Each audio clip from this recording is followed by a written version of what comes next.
अस्सलाम वालेकुम dear viewers, welcome to Mohammad Wahab Mirza YouTube channel. उम्मीद करता हूँ कि आप सब खैरियत से होंगे। आज की इस वीडियो में बात करने वाले हैं Punjab university entry test preparation पे।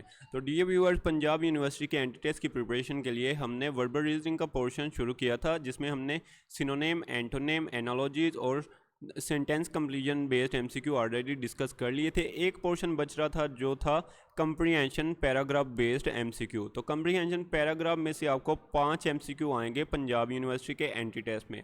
आज की इस वीडियो में हम बात करेंगे कंप्रीहेंशन पैराग्राफ में से किस कैटेगरी की आपको एमसीक्यू आएंगे, और इसके साथ आपके साथ मोस्ट इंपॉर्टेंट 10 कंप्रीहेंशन पैराग्राफ आपके साथ शेयर किए जाएंगे, जिनमें से 2 करूँगा। रिमेनिंग पैराग्राफ्स के लिए आपको पेपर लिंक मिल जाएगा डिस्क्रिप्शन में इस वीडियो की। आपने खुद वो सॉल्व करने हैं, और जिस एमसीक्यू को अटेम्प्ट करने में आपको मुश्किल आए आप वो हमसे डिस्कस कर सकते हैं हमारे व्हाट्सएप ग्रुप में भी और इस वीडियो की कमेंट सेक्शन में भी।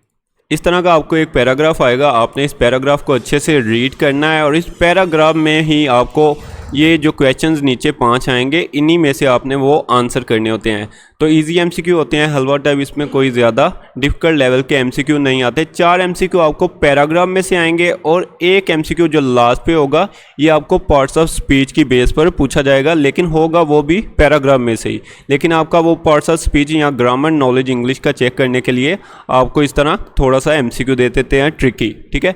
तो पैराग्राफ देख लेते हैं। A weak old man went to live with his son. कहा जा रहा है कि एक बूढ़े आदमी अपने बेटे के साथ रहने के लिए चला गया। डॉटर इन लॉ, उसकी जो बहू थी उसके साथ, एंड 4 ईयर ओल्ड ग्रैंडसन, और उसका 4 साल का जो पोता था उसके साथ, ठीक है।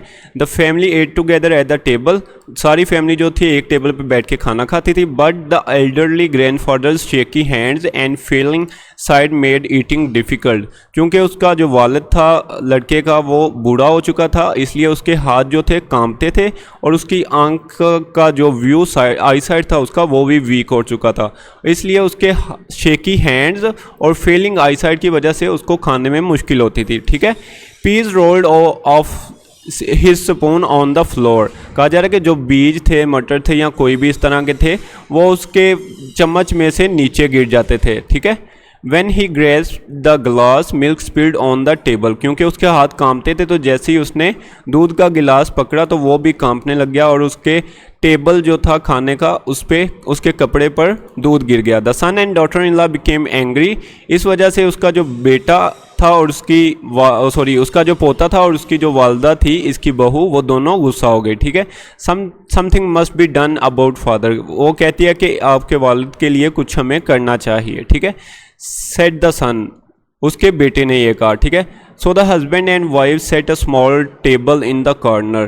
तो हस्बैंड और वाइफ ने क्या किया कि उस बूढ़े आदमी के लिए साइड पे एक टेबल अलहदा सेट कर दिया, उसे अलहदगी में बिठा दिया। The grandfather at dinner alone. Grandfather ने अपना जो खाना था अकेले बैठकर खाया, ठीक है। Since he had broke a dish or two, his food was served in the wooden bowl. क्योंकि उसके हाथ कांपते थे इसलिए उसके हाथ से बर्तन गिरते थे, तो उससे 1 या 2 डिश जो थी टूट गई, इसलिए अभी उन्होंने लकड़ी के जो बर्तन थे उसमें उसे खाना सर्व किया, ठीक है। He had a tear or 2 in his eyes as he sat alone seeing the family glancing at him occasionally.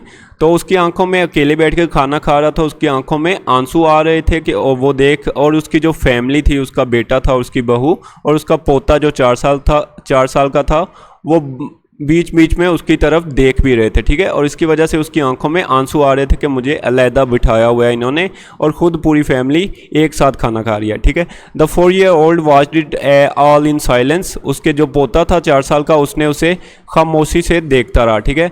One evening before supper the couple noticed their son working with wooden scraps on the floor. एक दिन उसकी बेटे के जो माँ बाप थे उन्होंने देखा कि बेटा उनका जो लकड़ी का स्क्रैप था उससे काम कर रहा है, लकड़ी की चीज़ों से काम कर रहा है, ठीक है। The father asked the child. बाप ने बेटे से पूछा, व्हाट आर यू डूइंग, आप क्या कर रहे हो। Innocently the boy responded.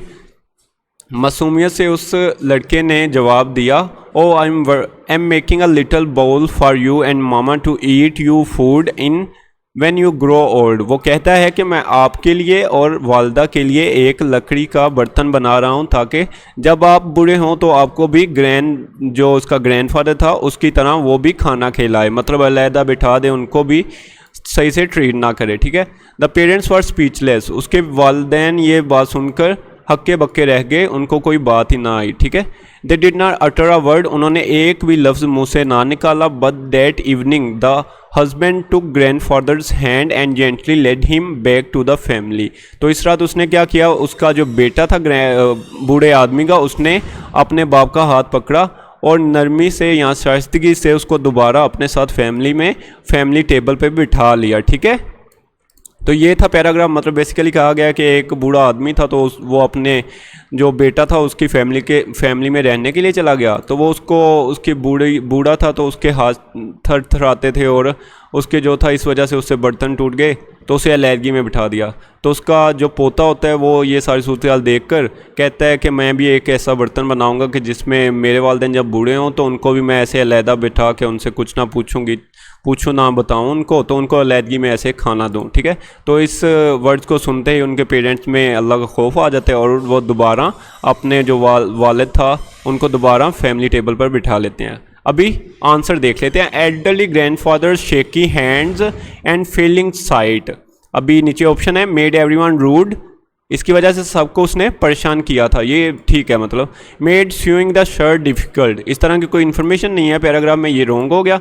Made playing tennis difficult, ये भी रॉन्ग स्टेटमेंट है, ठीक है। मेड ईटिंग डिफ़िकल्ट, तो बेसिकली क्या था कि उसके शेकी हैंड्स और फीलिंग साइड की वजह से क्या हो रहा था, उसे खाने में मुश्किल हो रही थी। करेक्ट ऑप्शन बनेगा हमारे पास 1 के लिए डेल्टा। दोबारा स्टेटमेंट में दिखा देता हूँ, ये लिखा गया। लाइन नंबर 2 है but the elderly grandfather shaky hands and failing sight made eating difficult, ठीक है। Shaky hands failing eyes made eating difficult, correct option है delta. The husband and wife set aside a table for the old man to eat as. तो husband और wife ने क्या किया कि बूढ़े के लिए एक अलहदा टेबल सेट कर दिया खाने के लिए, और इसकी रीज़न क्या थी, they could not enjoy it more, they could not tolerate it more, he could relish alone, he felt lonely. तो क्या था कि जब भी उससे बर्तन टूटते थे या उसके टेबल वाले जो था कपड़ा उस पर दूध गिरता था या इस तरह की कोई काम होता था, तो वो बर्दाश्त से उनके बाहर हो गया था, इसलिए उन्होंने अलहदा टेबल सेट किया था। तो बेसिकली आपको ओवरव्यू होना चाहिए कि पैराग्राफ में कहा क्या गया है। तो उनकी बर्दाश्त जो थी वो ख़त्म हो गई थी, they could not tolerate it more, ठीक है। 2 के लिए करेक्ट ऑप्शन है beta. The food was serve to the elderly man in the wooden bowl as he had broken a dish before. तो ये सही ऑप्शन है क्योंकि उसके हाथ से जो डिश थी वो गिर गई और वो टूट गई थी। इसके अलावा he was happy in eating such a meal, नहीं ये गलत है। He had liking for such a thing, ये भी गलत है। He had broken his own glassware, तो उसकी ग्लासवेयर नहीं, उससे डिश टूटी थी खाने की, ठीक है। 3 के लिए करेक्ट ऑप्शन है alpha. For an underlying message in the story is we should not give extra time to parents, ये रॉन्ग स्टेटमेंट है, ठीक है। We should not think about care of them, ये भी रॉन्ग स्टेटमेंट है। We should not discard our elderly parents, ठीक है। We should not provide them wooden bowl to eat, ये मतलब अल्फ़ा बीटा और डेल्टा जो ऑप्शन है ये रॉन्ग स्टेटमेंट्स हैं। हमें क्या करना चाहिए, हमें उनकी जो हमारे पेरेंट्स हैं उनके साथ अच्छा सलूक करना चाहिए, उनको ऐसे फारिग नहीं मतलब अलहदगी में नहीं छोड़ देना चाहिए बिना देखभाल के। तो ठीक है, अंडरलाइंग पैराग्राफ में हमें मैसेज क्या दिया जा रहा है कि हमें अपने एल्डरली पेरेंट्स को डिस्कार्ड नहीं करना चाहिए, उनकी बात जो है रद्द नहीं करनी चाहिए, उनको सबके साथ लेकर चलना चाहिए जदीद दौर के साथ, ठीक है। 4 के लिए करेक्ट ऑप्शन है चार्ली। ये आ गया लास्ट MCQ। ये मैंने बताया था कि आपको आएगा पार्ट्स ऑफ स्पीच में से आपको आपके ग्रामेटिकल नॉलेज चेक करने के लिए। The noun form of angry, तो एंग्री की आपने नाउन फॉर्म बतानी है। एंगर्ड जो है वर्ब है, ये नाउन नहीं है, एंगर्ड होता है वर्ब। अल्फा रॉन्ग हो गया। एंगरली होता है एडवर्ब, ठीक है। एडवर्ब एंगरली है तो ये भी रॉन्ग हो गया, हमने फाइंड करना है नाउन। एंगरसम ये नाउन नहीं है, ये भी रॉन्ग स्टेटमेंट है। इसके अलावा डेल्टा ऑप्शन है एंगर जो है नाउन है, ठीक है। द एंगर ऑफ समवन, इस तरह आप कह सकते हैं, मतलब as a noun anger word को आप यूज़ कर सकते हैं।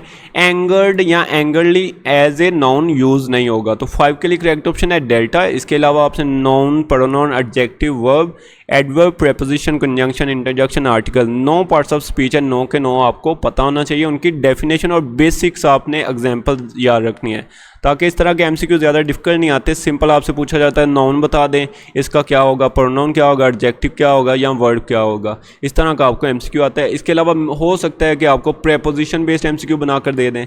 तो ठीक है, आपने पार्ट्स ऑफ स्पीच अच्छे से करने हैं पीयू के एंट्री टेस्ट की प्रेप के लिए। Thank you so much everyone. ये थे एमसीक्यू इस पैराग्राफ के। अभी ये रह गए जो रिमेनिंग पैराग्राफ। तो paragraph number 2, paragraph number 3 and paragraph number 4, इसका लिंक आपको मिल जाएगा डिस्क्रिप्शन में। और पैराग्राफ नंबर 5, पहला पैराग्राफ मैंने सॉल्व कर दिया, बाकी 4 पैराग्राफ आपने खुद सॉल्व करने हैं। और जो भी आपको मसला है तो आपको एट ए टाइम जो है उसकी आंसर की भी मिल जाएगी। लाइक मैंने पहले एमसीक्यू का डेल्टा मार्क किया था, तो मैं चेक आंसर पे क्लिक कर देता हूँ। जैसे मैं चेक आंसर पे क्लिक करूँगा तो ये मैंने करेक्ट मार्क किया था डेल्टा, तो ये करेक्ट है।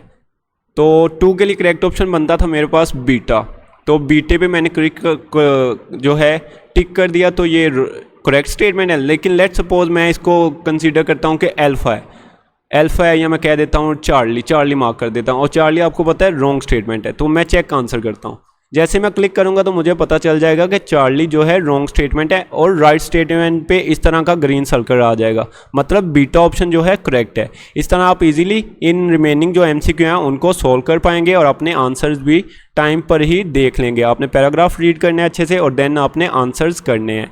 ये हो गए 5 पैराग्राफ आपने खुद सॉल्व करने हैं, और रिमेनिंग 5 पैराग्राफ आपके मैं खुद सॉल्व करवाऊंगा, ताकि आपको इन पैराग्राफ को सॉल्व करने में प्रॉपरली आपकी अंडरस्टैंडिंग हो जाए। Thank you so much everyone. तो इंशाल्लाह मिलते हैं अगली वीडियो में। अपना बहुत सारा ख्याल रखिएगा। अल्लाह हाफिज़।